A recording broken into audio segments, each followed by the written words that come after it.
마약 투여 혐의로 긴급 체포됐다 석방된 배우 이상보 씨가 YTN과의 통화에서 마약 투여 혐의를 전면 부인했습니다. 이상보 씨는 지난 2010년부터 우울증으로 관련 약물을 복용해 왔는데 이것이 오해를 불러왔다면서 억울함을 토로했습니다.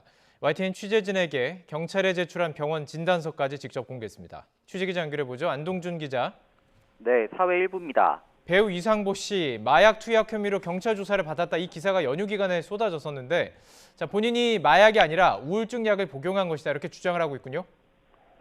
네, 지난 10일 40대 남자 배우가 마약 혐의로 긴급 체포됐다는 보도가 나온 뒤 해당 배우가 누구인지를 두고 추측성 기사가 쏟아졌습니다.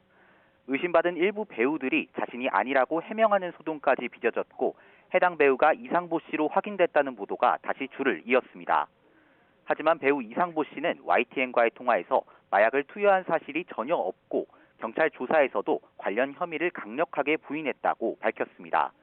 이 씨는 지난 2009년 아버지가 돌아가신 뒤 우울증을 앓아 2010년부터 관련 약물을 복용하며 치료를 받아왔다고 설명했습니다.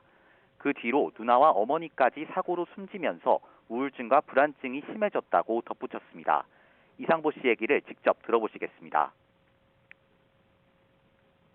정신 이제 전문적으로 하는 병원을 갔어요. 그래서 거기 주치의 선생님이랑 지금까지 계속 제가 치료를 받고 있어요. 약물 치료를 병행하면서 좀 뇌 기능을 빨리 할 수 있게 내가 이게 불안 초조가 너무 심하니까.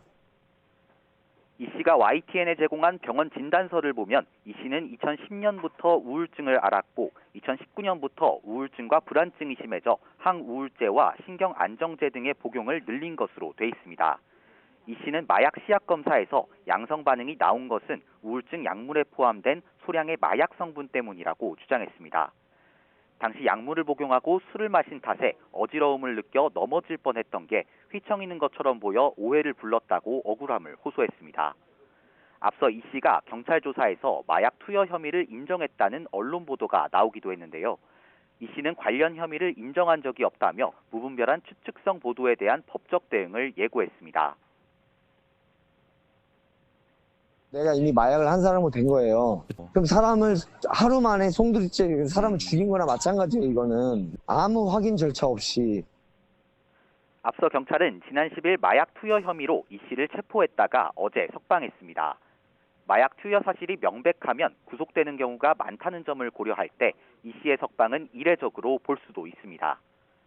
경찰은 다양한 가능성을 열어두고 이 씨를 불구속 상태에서 수사하겠다고 밝혔습니다. 경찰은 이 씨로부터 관련 약물을 확보해 성분 검사를 진행하고 있고 이 씨 몸에서 나온 마약 성분에 대해서도 정밀 감정을 의뢰해 결과를 기다리고 있습니다. 지금까지 사회일부에서 전해드렸습니다.